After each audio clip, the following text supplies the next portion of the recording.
Hello, hello, and welcome to Everwise English. I'm Stella, and I'm so excited you are here.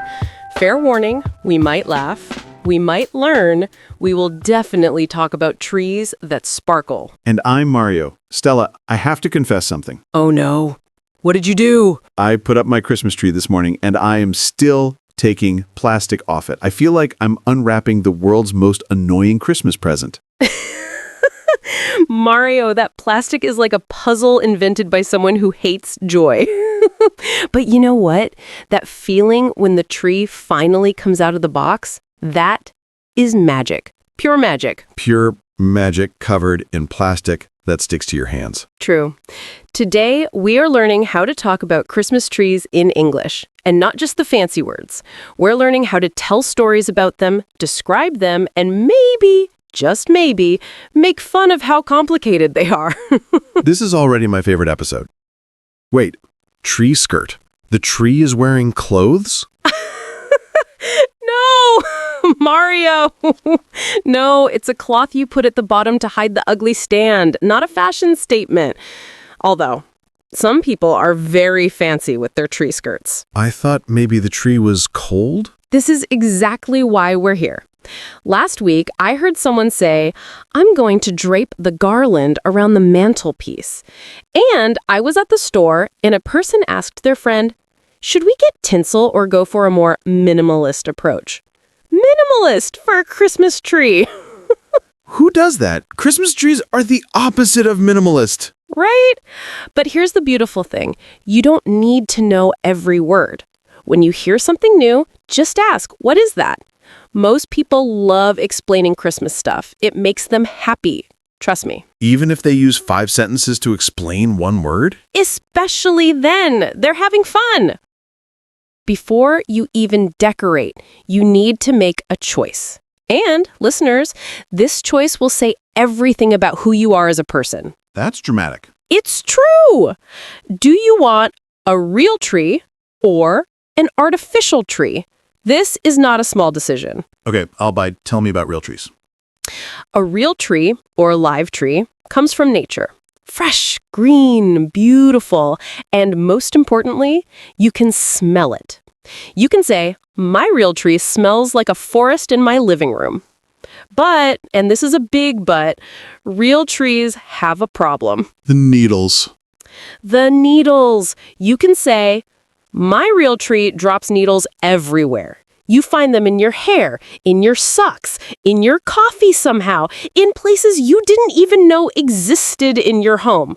One listener told me she found needles inside her refrigerator. Inside. How did it get there? I don't know. It's a mystery. But people love real trees anyway because they say, a real tree smells wonderful, and nothing is fake about Christmas memories. What about artificial trees? Artificial trees are made from plastic or synthetic material. You can say, my artificial tree doesn't drop needles, which is amazing if you hate vacuuming. Also, you can use the same tree for 20 years. You can say, I've had this tree since 2005 and it still looks perfect. Well, mostly perfect. Mostly. Sometimes the plastic branches get a little crunchy, but they don't smell.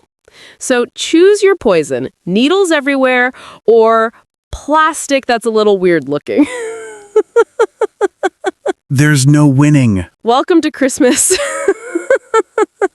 Here's a useful phrase. I prefer blank tree because blank. You can say, I prefer real trees because the smell is worth the mess. Or, I prefer artificial trees because I am lazy about cleaning, Stella. Very honest, I respect that. What if someone asks you which is better? You tell them, some people prefer real trees. Other people prefer artificial trees. Both are wonderful. This is diplomatic and true. You can also say, I prefer an artificial tree because I can leave it up until February without anyone judging me. Very reasonable. Can we talk about size? My tree is huge. How huge? It's almost touching the ceiling. Then you can say, my tree is too tall for my living room. Or you can say, my tree is enormous and I love it and my ceiling better deal with it. You can describe trees like this. I have a small tree this year, just 5 feet tall. Or, my tree is massive. It's like I brought a forest inside. Exaggeration is allowed in Christmas conversations. That's the rule. I didn't know that was the rule. It is now. Okay, this is the fun part. Lights, ornaments, tinsel. Tell me everything. Yes, let's talk about the good stuff. First, lights. Lights are small, electric, and twinkling beautifully on your tree. You can say, the lights are twinkling, which means they're turning on and off like little stars. Some people like white lights, very classy, very, I have my life together. Some people like colored lights, very fun, very, let's celebrate. What if the lights stop working halfway through? Oh, Mario, then you say, one light died and ruined everything. This is a very normal Christmas experience. You can also say, half my lights are out and I can't find which bulb is the problem. This sentence has caused more Christmas stress than anything else. It's like a puzzle designed by someone who wanted Christmas to be harder. This is so real. Now, tinsel. This is the shiny, thin, magical material you hang on the branches. You can say, I love putting tinsel on the tree. Or, the tinsel makes the tree sparkle. Sparkle means it shines bright, like diamonds. Although tinsel is the opposite of diamonds because it costs 50 cents and falls off in your carpet for the next 6 months. Does tinsel ever go away? Never, Mario, never. You'll find tinsel next July and wonder, why is there Christmas magic in my summer? But we don't question it. We just accept tinsel into our hearts. What about those round things? Ornaments! Oh, Mario, ornaments are where Christmas gets emotional. Ornaments are decorations you hang on the tree. They can be round, shaped like animals, or shaped like literally anything. You can say, my favorite ornament is red and gold. Or, I hang ornaments on the lower branches so my kid doesn't break them. Or, if you're brave, I let my kid hang the expensive ornaments and pray. Are there different types? So many! Glass ornaments are delicate and pretty, but also scary because they shatter. Plastic ornaments don't break, which is why they're perfect if you have kids or pets or, let's be honest, if you're clumsy. Wooden ornaments are warm and cozy. Ceramic ornaments are fancy. And then, oh, Mario, then there are photo ornaments. What are those? Photo ornaments have pictures of your family inside them. You can say, this ornament has a picture of my daughter when she was 3 years old. And every year you hang it, you cry a little because where did the time go? Your baby has a job now. They're paying taxes. But in this ornament, there's still 3. That's beautiful and sad at the same time. That's Christmas, my friend. That's Christmas.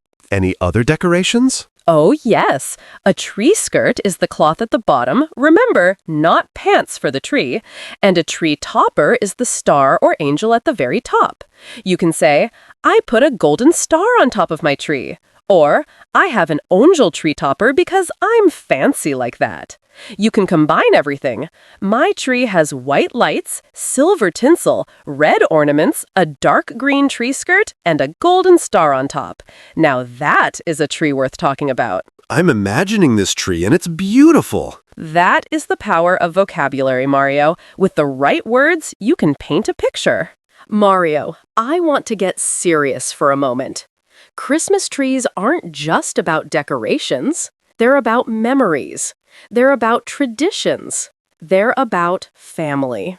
You're making me emotional and we haven't even finished yet. Good. A tradition is something you do the same way year after year. You can say, it is our tradition to decorate the tree together on December 1st.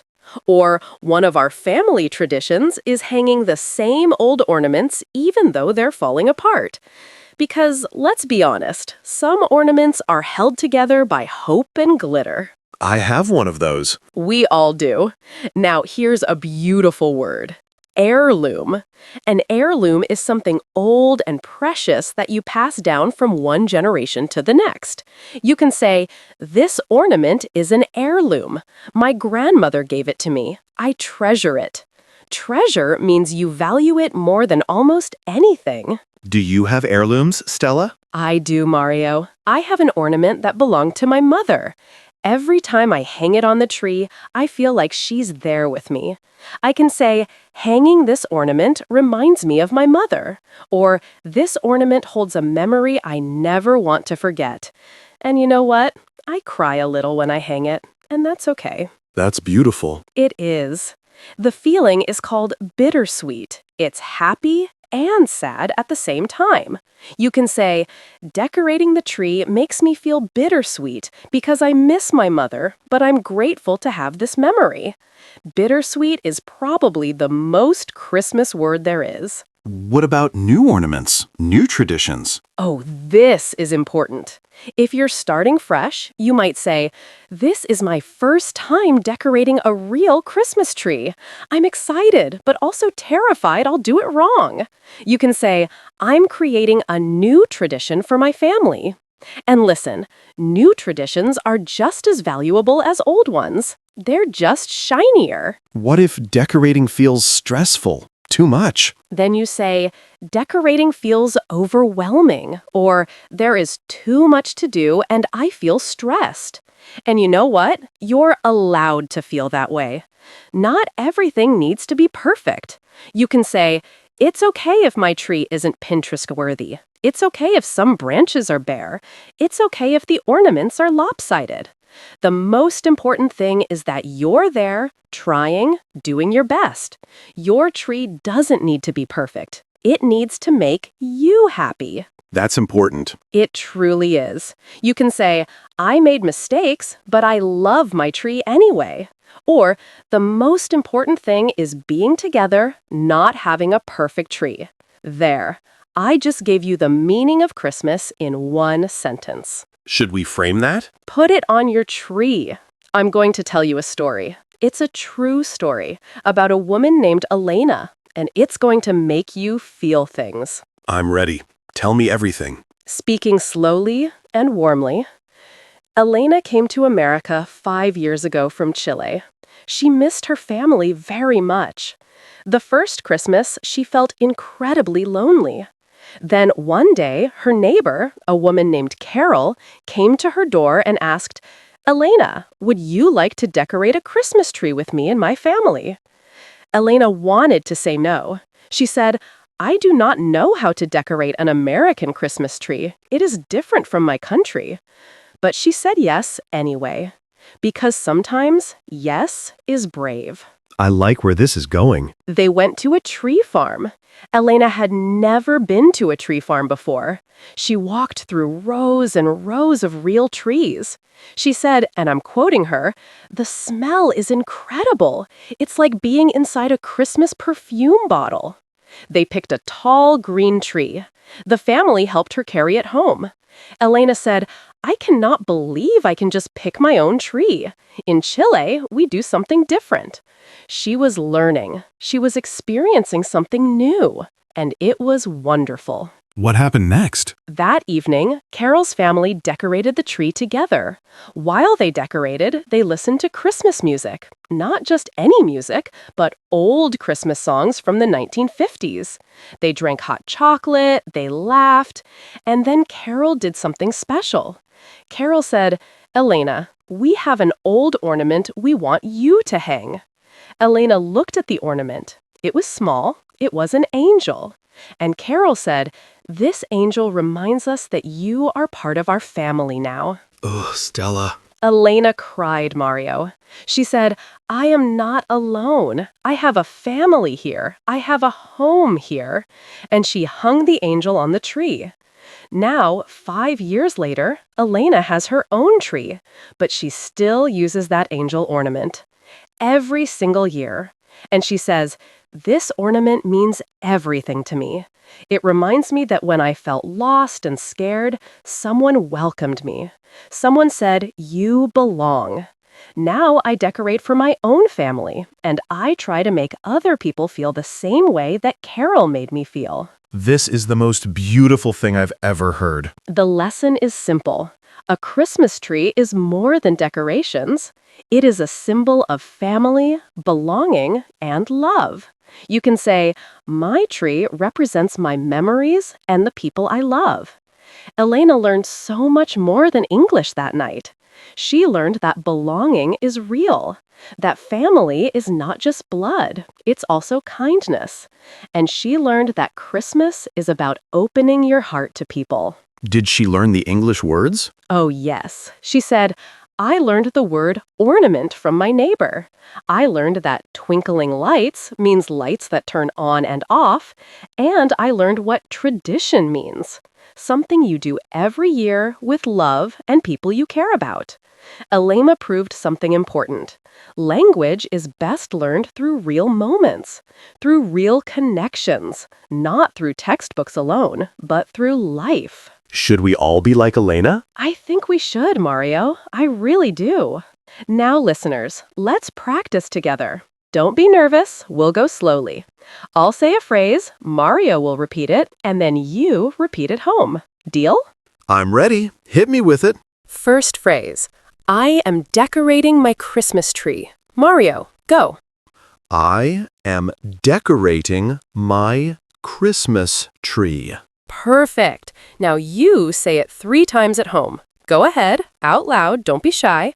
I am decorating my Christmas tree. I am decorating my Christmas tree. I am decorating my Christmas tree. You're doing amazing. That felt good. Next, the lights are twinkling beautifully. Mario? The lights are twinkling beautifully. Yes. Now imagine your tree is in front of you. Say it again with feeling. The lights are twinkling beautifully. You just became poetic. I did, didn't I? Here's a question. Do you prefer real or artificial trees? Try answering. Say, I prefer real/artificial trees because they are reason. I prefer artificial trees because they don't make a mess everywhere. And that's honest. Now you try at home. Maybe you say, I prefer real trees because they smell wonderful. Or, I prefer artificial trees because I'm lazy and artificial trees understand my lifestyle. Whatever is true for you. More practice? Oh, yes. We're doing conversation practice. I ask a question, you answer. Ready? Ready. What is your favorite ornament? My favorite ornament is the one my daughter made. It's a little messy, but it's precious to me. That is the best answer. I love it. Now you listeners, try at home. Think about your favorite ornament. Maybe it's fancy. Maybe it's broken. Maybe it's covered in glitter and your cat knocked it over 3 times. Doesn't matter. Say, my favorite ornament is, describe it. It reminds me of memory, person, time. Fill it in with your truth. What's the last question? What is your favorite Christmas tree tradition? How would you answer? My favorite tradition is decorating the tree with my family on December 1st.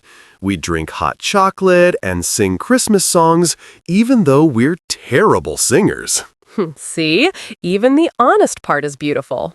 Listeners, you try. My favorite tradition is what you do, we action together. Fill in with your family tradition.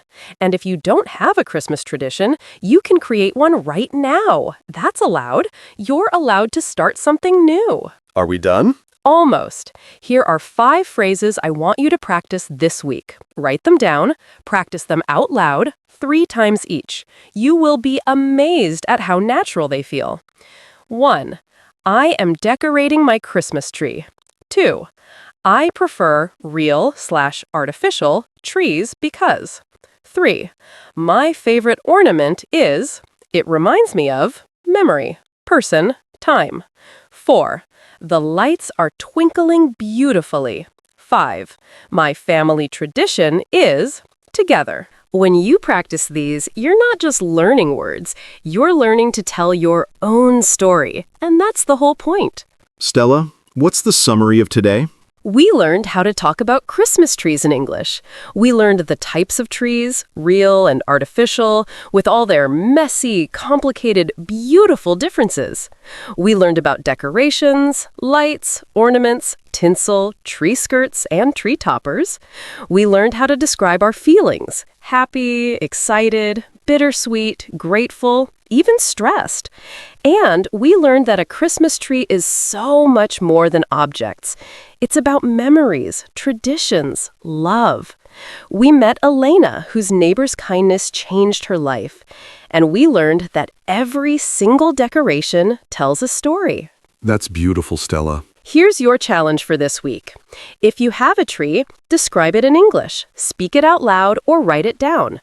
Say, the tree is size and color. The decorations are, describe them. My favorite part is what you love. If you don't have a tree, find a picture online and describe that tree. Practice the vocabulary. Have fun with it. And if they use it wrong? Then they learned. Language learning is about trying, not about being perfect. This week, when you see a Christmas tree, at a store, at someone's house, in a picture, try using one new phrase. Just one. Build your confidence slowly. You don't need to use all the words. One phrase is enough. And if they use it wrong? Then they learned. Language learning is about trying, not about being perfect. This week, when you see a Christmas tree, at a store, at someone's house, in a picture, try using one new phrase. Just one. Build your confidence slowly. You don't need to use all the words. One phrase is enough. Before we go, can we ask for something? Of course. Please follow or subscribe to Everwise English. When you follow, you get new episodes every week. Share this episode with a friend who is learning English. Tell them there's this podcast called Everwise English, and these two people make learning feel like having coffee with friends. And leave us a review or rating if you have a few seconds. Tell us what you loved. Did Elena's story make you cry? Did you laugh at Mario's jokes? Did you finally understand the difference between tinsel and garland? We want to know. Your words help other learners find us. What are we talking about next week? Next week, we're learning how to describe your home in English. The rooms, the furniture, the weird things in your closet that you never knew the English word for. It's going to be very practical and very fun. We might even talk about what's hiding under your bed. I can't wait. Before you go, I want to say something important. Thank you for learning with us today. You are doing something brave. You are learning a new language. That takes courage. That takes time. That takes showing up again and again, even when it feels hard. Celebrate yourself. You should be proud. Say it out loud. I'm learning English and I'm doing great. You are doing great, listeners. We mean it. From me, Stella, and Mario, we wish you a wonderful day. May your Christmas tree, real, artificial, imaginary, or just a picture online, bring you joy. May it remind you of the people you love, and may it help you practice your English. Goodbye, friends. Go decorate something. And we'll see you next week on Everwise English, where learning English feels like a warm hug.